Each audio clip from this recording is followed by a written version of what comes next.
আসসালামু আলাইকুম। আজকে এই ভিডিওতে চমৎকার একটি দোয়া কবুলের ঘটনা শেয়ার করব।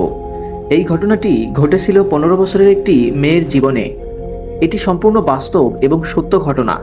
ভিডিওটি না টেনে পুরোটা শোনার অনুরোধ রইল। এই ঘটনাটি শেয়ার করেছেন বগুড়া জেলার এক বোন। তিনি নিজের নাম প্রকাশে অনিচ্ছুক। বোনটি লিখেছেন, 2016 সালে আমার জেএসসি পরীক্ষা চলছিল। তখন আমার বয়স 15 বছর। ভালোভাবেই কেটে যাচ্ছিল দিনগুলো। আমার পরীক্ষা চলাকালীন সময়ই হঠাৎ করেই আমার মা অসুস্থ হয়ে পড়ে। অসুস্থতার কারণটি ছিল জরায়ুতে সিস্ট। অনেকদিন আগেই এই রোগটি ধরা পড়েছিল। দীর্ঘ কয়েক বছর যাবৎ চিকিৎসা হওয়ার পর সম্পূর্ণ সেরে গিয়েছিল। তারপর ডাক্তারের পরামর্শেই ঔষধ খাওয়া বন্ধ করে। ওষুধ খাওয়া বন্ধ করার 3 মাস পর আবার মা অসুস্থ হয়ে পড়েন। কোমর ব্যথা, জ্বালাপোড়া, বিভিন্ন সমস্যা শুরু হয়। তারপর আবার ডাক্তার দেখানো হয়, বিভিন্ন টেস্ট করানো হয়। ওই টেস্টের রিপোর্টে দেখা যায় টিউমার হয়েছে। জরায়ুর একটি অংশ কেটে ঢাকায় পাঠানো হয় আরেকটি টেস্ট করানোর জন্য। 15 দিন পর ঢাকা থেকে রিপোর্টটা চলে আসে। রিপোর্টে যা ছিল সেটা শোনার পর আমাদের মাথার উপর আকাশ ভেঙে পড়ে। রিপোর্টে মায়ের ক্যান্সার ধরা পড়ে, যেটা কোনোভাবেই আমরা মেনে নিতে পারছিলাম না। যে রোগ সম্পূর্ণ ভালো হয়ে গিয়েছিল, কোনো প্রবলেমই ছিল না, সেটা হঠাৎ করে ক্যান্সার কিভাবে হয়ে গেল? অনেকে অপারেশন করার কথা বলে, আবার অনেকে অপারেশন করতে নিষেধ করে।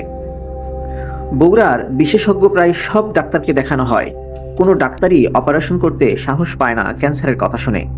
এমনকি যে ডাক্তারের কাছে শুরু থেকে দীর্ঘ 4 থেকে 5 বছর চিকিৎসা করা হয়, তিনিও ফিরিয়ে দিয়েছিলেন। অবশেষে আমার বাবা সিদ্ধান্ত নেন ঢাকায় নিয়ে যাবেন। আমি ছোটবেলা থেকেই ভীষণ মা পাগল ছিলাম। মাকে অনেক বেশি ভালোবাসতাম। ছোট থেকে বড় হয়েছি, মাকে ছেড়ে কখনো একা থাকিনি। আমি কাউকে বোঝাতে পারবো না মায়ের ক্যান্সারের কথা শুনে আমার কি অবস্থা হয়েছিল। যেদিন মাকে ঢাকায় নিয়ে যাওয়া হয়, সেই দিন ফজর নামাজ পড়ে 7 বার সূরা ফাতিহা পড়ে পানিতে ফু দিয়ে মাকে খাইয়ে দিয়েছিলাম। ছোট ছিলাম তো তেমন কিছু পারতাম না। ফজরের পর মা বাবা চলে যাওয়ার পর আমি সেদিন জায়নামাজে বসে এতটা কেঁদেছি যেটা কাউকে বোঝাতে পারবো না। সেই দিনের সেই কান্নার কথা একমাত্র আমার রব ছাড়া আজও কেউ জানে না। একটানা শুধু কান্না করেছি আর দোয়া করেছি। একটাই কথা বারবার মনে পড়ছিল যে আমার মা আবার ফিরে আসবে তো। আমি জীবনে অত কান্না করিনি। আমার এমন অবস্থা হয়েছিল যে যদি আমার মায়ের কিছু হয় আমিও মরে যাব। ঢাকায় নিয়ে যাওয়ার পর গাইনি বিশেষজ্ঞদের মধ্যে বাংলাদেশের যে কয়েকজন বড় ডাক্তার আছে সবাইকে দেখানো হয়। বেশ কয়েক জায়গায় সব নতুন করে টেস্ট করানো হয়। প্রায় 10 থেকে 12 দিন পর রিপোর্ট আসে। আলহামদুলিল্লাহ, রিপোর্টে ক্যান্সারের কোনো লক্ষণ পর্যন্ত ছিল না। বিশ্বাস করেন, সেদিন খুশিতে কান্না করেছি। মায়ের জন্য সবাই দোয়া করেছে। আমি জানি না উনি কার দোয়া কবুল করেছেন। মাকে ফিরে পাওয়ার আনন্দ কাউকে বোঝাতে পারবো না। মন থেকে চাইলে মহান আল্লাহ সত্যি তার বান্দাদের ফিরিয়ে দেন না।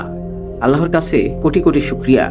ঢাকা থেকে মাকে নিয়ে আসার পর সেই বগুড়াতেই অপারেশন করার পর মা সম্পূর্ণ সুস্থ হয়ে যায়। ক্যান্সার ছিল না, কিন্তু টিউমারের কারণে অপারেশন করতে হয়েছিল। এটাতে ভয়ের কোনো কারণই ছিল না। ঘটনাটি আজ থেকে 9 বছর আগে ঘটেছিল। আমার মনে হলে আজও কান্না করি এবং অনেক অনেক শুকরিয়া আদায় করি। এটি আমার জন্য অনেক বড় একটি ঘটনা। আলহামদুলিল্লাহ, আলহামদুলিল্লাহ।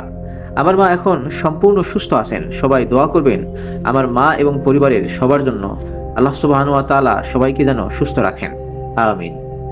ঘটনাটি কেমন লাগলো কমেন্ট করে জানাবেন এবং ভালো লাগলে একটি লাইক দেবেন এবং এমন আরও ইসলামিক ভিডিও পেতে এবং ঘটনা জানতে আমাদের চ্যানেলটি সাবস্ক্রাইব করে আমাদের সাথেই থাকুন।